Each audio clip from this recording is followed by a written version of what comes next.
పాప సుగాలి ప్రీతి ఇష్యూ.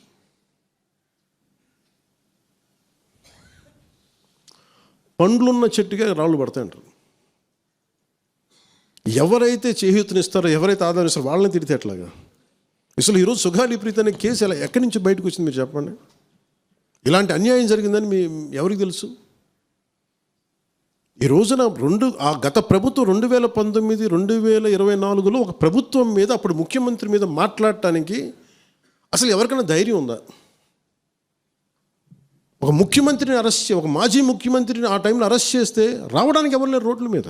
అలాంటి పరిస్థితుల్లో ఓడిపోయి 2 చోట్ల ఓడిపోయి ఉన్న ఒక ఎమ్మెల్యే వాళ్ళ పార్టీకి వెళ్ళిపోతే ఏ మానసిక స్థైర్యం, ఏ ధైర్యం, ఏది ఉంటుంది చెప్పండి ఎవరికైనా? మరి అలాంటి సమయంలో నేను ఒక తల్లి పడ్డ వేదన తీసుకున్నాను.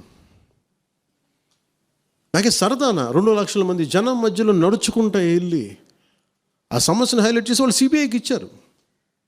సిబిఐకి ఇస్తే మన ఇంటర్నల్ పేపర్ వర్క్ మనకి ఎలా తెలుస్తుంది? ఇంటర్నల్ పేపర్ వర్క్ వాళ్ళు ఇస్తే వాళ్ళు ఏంటంటే జీవో రిలీజ్ చేశారు. మా దగ్గర నుంచి వెళ్ళింది కానీ ఎక్కడికి వెళ్ళాలో అక్కడి నుంచి ప్రొసీడ్ చేయాలి, అక్కడ ఆపేశారు. హోంశాఖ నుంచి వెళ్ళింది సెక్రటేరియట్లో ఎక్కడో నెక్స్ట్ ఫైల్ ఢిల్లీకి వెళ్ళాల్సిన అక్కడ ఆపేశారు. మేము హోంమంత్రికి సిబిఐకి పంపించేసాం అంటే లెటర్ చేశారు, లాక్ చేసి లాకర్లో పెట్టారు. ఇది జరిగింది. ఈ ప్రాసెస్లో ఏం చేశారు, వాళ్ళకి ఈ కేసు కొంచెం సెన్సిటివ్ కేసు కాబట్టి మీకు చెప్తాను. సుగాలి ప్రీతి నేను ఎందుకు కొంచెం సున్నితంగా మాట్లాడాలి ఈ విషయం ఏదంటే, మీకు ఒక అన్యాయం జరిగినప్పుడు, ఎవరికైనా ఒక అన్యాయం జరిగినప్పుడు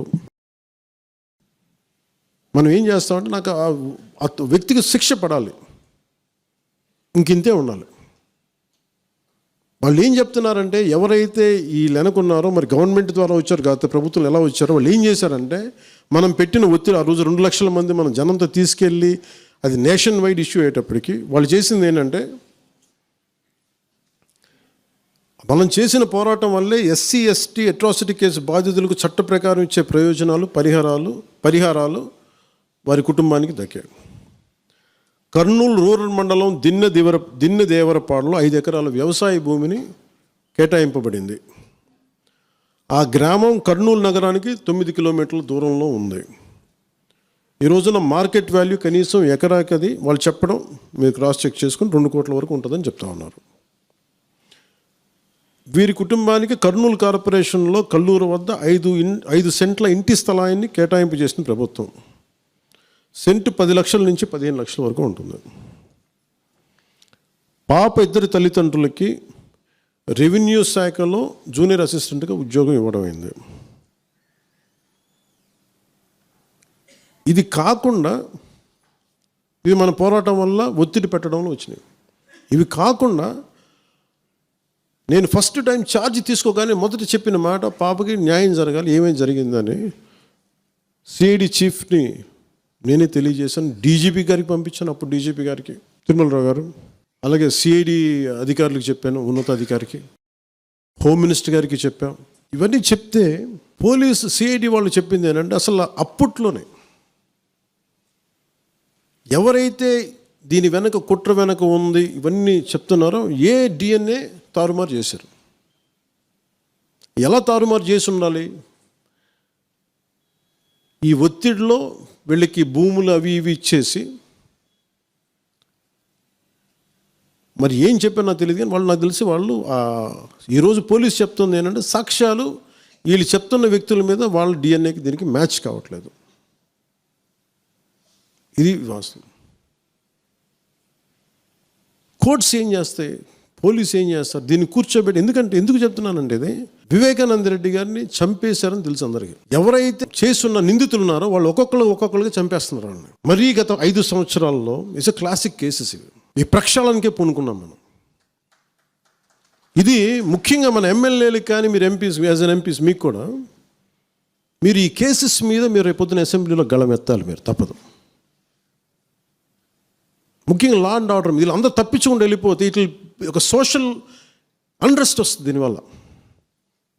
అంటే వ్యక్తికి ఒక నేరస్తుడు చేసిన, ఒక కులానికి చెందుతాడు ఏదో ఒక నేరస్తుడు, మనం ఏం చేయలేము దానికి.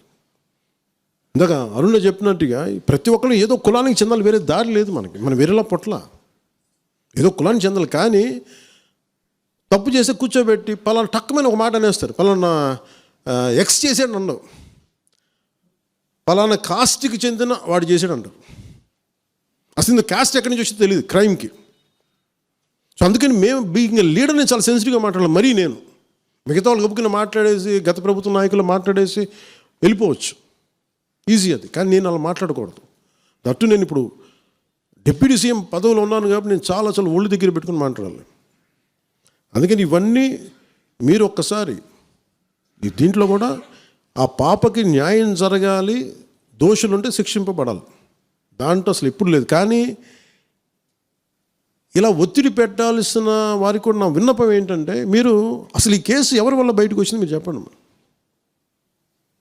సో మా త్రికరణ శుద్ధిని, మా చిత్తశుద్ధిని మీరు తక్కువ ఎంచిన. ఇక్కడ కేసులు వాళ్ళు కూర్చోబెట్టి నేను వెళ్ళి సాక్ష్యాధారాలు నేనేం క్రియేట్ చేయలేను. అక్కడ గత ప్రభుత్వం చేసిన తప్పులు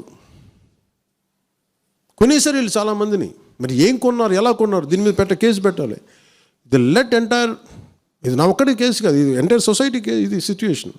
మీరందరూ కూర్చొని ఒకసారి మన ఎమ్మెల్యేస్ అందరూ కూడా, మన నాయకులందరూ కూర్చోబెట్టి you try to take it to home minister గారు, including law and order CM గారి దృష్టిలో చేతిలో ఉంటుంది. కాబట్టి మీరు ఇంతకుమించి దీని మీద మాట్లాడకూడదు. ఎందుకంటే నేను శిక్ష పడాలని కోరుకుంటాను. ఇంతకుమించి కాకపోతే ఏమైపోతుంది, నా మీద నన్ను లాగడం చాలా తేలిక అందరికీ. ఎందుకంటే నేను మెత్తని మనిషిని కదా, నా మీద రాళ్ళు వేసేయండి ఈజీ, నా చొక్కా పట్టుకోవడం ఈజీ. అదే గత ప్రభుత్వం ముఖ్యమంత్రిని పట్టుకోమని చెప్పండి, ధైర్యం కూడా చేయరు, ఇప్పటికీ ధైర్యం చేయరు. ఎందుకంటే వాళ్ళ మనుషులు ఇళ్లలోకి వచ్చి కొడతారు, క్రిమినల్స్ వచ్చి ఇళ్లలోకి వచ్చి కొడతారు, చంపేస్తారని భయం. మనం ప్రజాస్వామ్యం కదా, మనం భరించాలి. అందుకని దయచేసి దీన్ని మీరు ఒకసారి కూర్చోబెట్టి ఒకసారి మన గౌరవ శాసనసభ్యులు, మంత్రివర్గ సహచరులు, లెజిస్లేటివ్ కౌన్సిల్ మెంబర్స్, పార్టీ నాయకులు అందరూ దీని మీద ఒకసారి, స్పోక్స్ పర్సన్స్, వీర మహిళ నాయకులు, మీరందరూ ఒక్కసారి కూర్చోబెట్టి ప్రతి ఒక్కరు కూడా దీని మీద, ఇది ఎందుకంటే ఇది ఒక కేసుగా చూడకండి, ఇది గర్ల్ చైల్డ్ తాలూకు ప్రొటెక్షన్ చాలా ఎసెన్షియల్. అందుకని దీన్ని సోషల్ మీడియా యాక్ట్ కానీ ఇవన్నీ మాట్లాడాలని పొద్దున్న నిర్ణయించుకున్నాం. ఇది ఒకసారి మీ దృష్టికి తీసుకొస్తా ఉన్నాం.